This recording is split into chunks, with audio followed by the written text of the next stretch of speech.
Hi there, this is Skycave Studios, and I wanted to run through my big illustration that I'm calling Skycave. It's essentially just the sky landscape with this huge floating tree, but yeah, let's get into it. So right off the bat, this one was like such a nightmare for me. I started this and stopped it probably 2 or 3 times, and I even have an older unfinished version of this in a completely different style before I sort of developed the style that I use today. But yeah, this one was just like a constant battle. But that being said, I really do love the way that this one came out. Also, if you're interested in learning how I draw in this style, I have a whole tutorial that covers my entire process from start to finish, from the sketching to line art, shading, stylization, you name it, it's in there. And of course, the link for that is in the description. So I'm starting this out the same way I handle any sort of illustration, no matter what the size is, whether it's like a small doodle or a big illustration with 1,000,000 characters. I always start by doing a sketch and making sure that the shape, form, composition, everything looks good. And that was kind of the biggest challenge with this one because there were just things that I didn't feel comfortable committing to. One thing that you're seeing right here, this kind of worm creature in the top right wrapped around the hot air balloon, I couldn't decide on how I wanted his face to look. He was actually supposed to be a Gyarados from Pokemon, which Pokemon are way harder to draw than you would think, but especially like a Gyarados, I couldn't find the willpower to commit to him. I didn't know if it was worth it or not, so I decided to sort of compromise, but I think using an original character is honestly the way to go. I mean, I really like the way he turned out. He's a sort of mystic deer, dog, worm thing, kind of like giving off never-ending story vibes, which, you know, that's an absolute classic. But I think that's sort of a good lesson to reflect on, is that as an artist or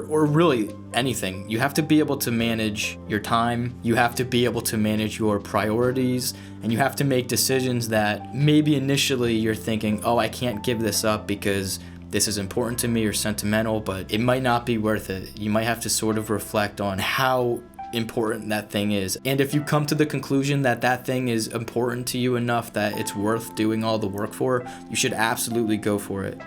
So you're going to see me write Botan in the bottom left corner, and she's a character from the anime Yu Yu Hakusho, and I wanted to include her, and I'll explain my note-taking process later. But right now I'm working on this girl in the backseat of the plane, and there's a snip of a dude holding his hands up that I'm using as a reference. So I actually made that guy in a free app called MagicPoser, and what MagicPoser does is it lets you pose a 3D model of a character. It is so invaluable to use references.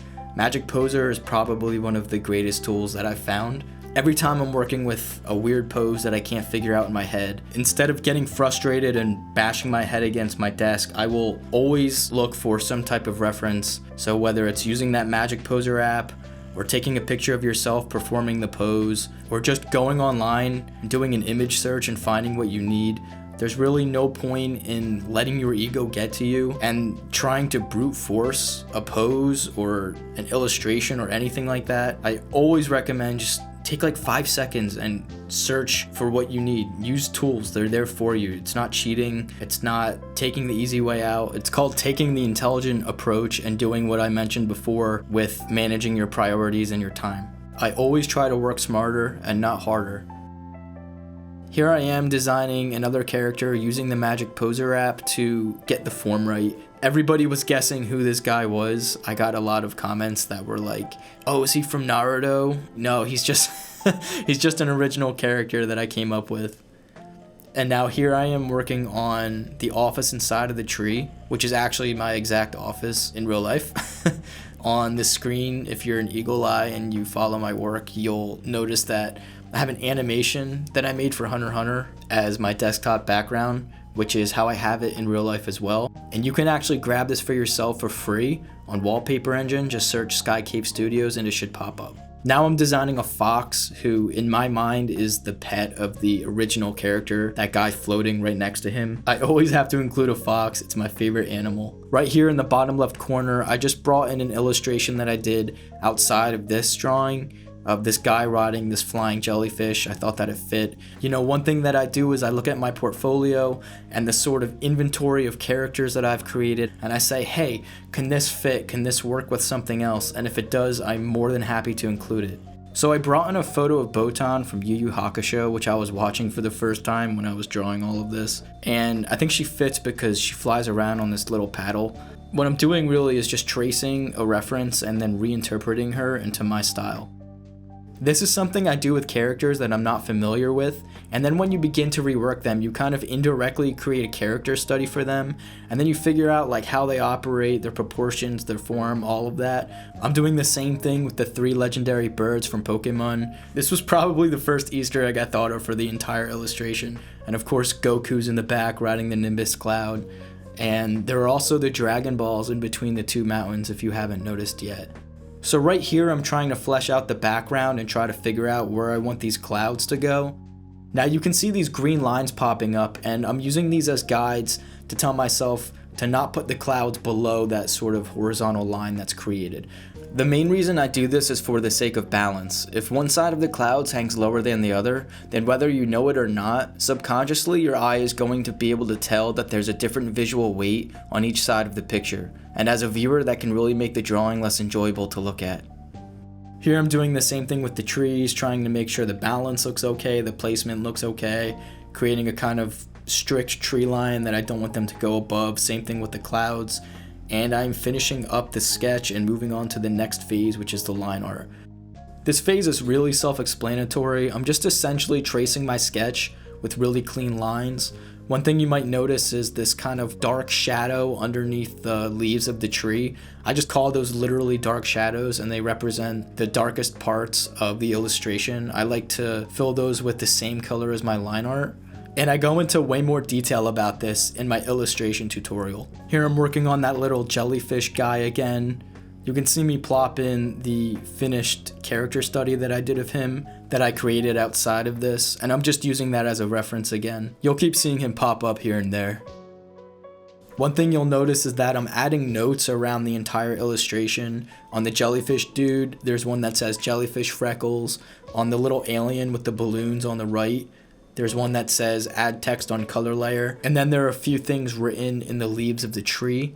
One thing about me is that I depend on lists for like everything. It's to the point where it might be unhealthy. I write down notes, I write down things that I want to draw, I write down things that I need to change, and I also do that in the actual illustration itself. And the point of that is to, 1, keep my crappy memory from failing me, and 2, visually hold myself accountable for things that need to get done to complete the drawing. Alright, so the line art is done and I'm starting with color. Okay, so this is where things started to get really frustrating for me. I could not for the life of me figure out how to handle color on this. You will see every single thing change color like 30 times. The mountains will change color, the sky, the plane, the trees, the rocket ship, the hot air balloon. I couldn't do it. I don't know what it was. I couldn't settle on what I wanted to do. I didn't know if I wanted the sky to be like an evening sky, nice and pink or blue or purple or whatever. And it was like, this part was just absolutely killing me. I find it funny when people compliment me on the color for this one, because it was just like, you have no idea. But I think it came out well. I really like the way it turned out, just despite all that. And then now what is about to happen is probably the worst part of this entire thing. So around this point, I started to show my work in progress to people, and my biggest feedback was the clouds in the back don't look like clouds. And of course, my perfectionism brain could not get over that, and so I said to myself, I won't be happy with this unless I rework the entire clouds. The biggest problem with that is that I have a whole sort of like 10-step process, if you will, written out. And I'd like to follow that process, and I'm a person of routine.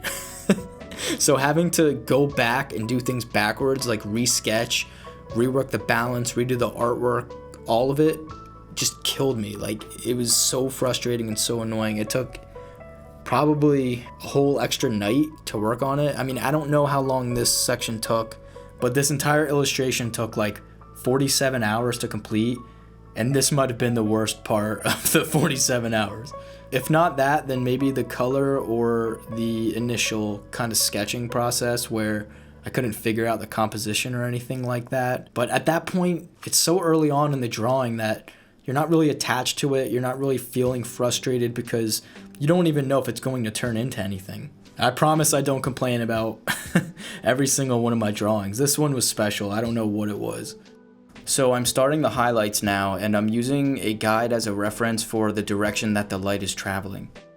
And I'm creating the highlights out of these sort of triangular shapes, pointing them in the direction that the light is traveling. And now I'm working on the mountains, adding highlights to them. This is where I start to feel like the magic is happening. Like once you start adding the lighting, things just really start to take shape and imbue style into the drawing.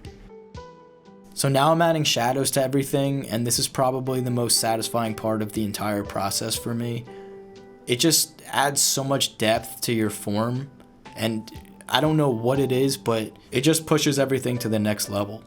And I mean, I guess it makes sense why it would be so satisfying because it's one of the last phases, but every time I do this, I think about that whole cliche saying like, trust the process. And it sounds super cliche and generic, but if you really stop to think about it, if you just trust that the process will work as long as you stick to it, you'll find that it does most of the time. And this is a good example of that, at least for me. Especially when I start to work on the mountains, I'm like, okay, I get why I pushed through this entire thing. I get why I dealt with all of the annoying things, all of the frustration was to get to this point here. And that's the most satisfying thing to me about just creating, really, is like getting to that finish line, to that home stretch and just saying, look, I'm gonna push through. I don't care anymore. I'm long past the point where I can give up. I'm just gonna keep pushing. And then eventually, before you know it, you're done. And then you just sit there empty because you have nothing to work on. No, just kidding. But you just gotta push through. Trust the process and push through, and you'll be fine. So right here, I'm switching to a watercolor brush and literally painting these kind of God ray light strokes coming through the sky to add some life to the drawing. And then I'm turning my lighting layer on and off rapidly just to make sure the lighting isn't overbearing, and doing my best to not give myself a seizure. And then moving on to the final stage is just kind of review and then final touches and making sure the shadows look okay and the form looks okay. And with that, I think it's done. So I looked into my Procreate statistics and it says that this one took me 47 hours and 3 minutes, and there were 47,562 pencil strokes made, and it was definitely a labor of love. Anyways, I hope you enjoyed this. I hope you learned something. Even if it was just on in the background while you chilled, that's cool too. It would mean the world to me if you could let me know if these time-lapse videos are worth the time and effort. You can do that by leaving a comment, liking the video, subscribing, anything. Definitely follow me on my Instagram at Skycave Studios to stay up to date and see my work before anybody else. I always post there first. All of the links for everything we talked about are in the description. The How to Illustrate tutorial, the MagicPoser app, and the free Hunter x Hunter wallpaper. Thank you so much for watching. I hope you have an amazing rest of your day, and take care.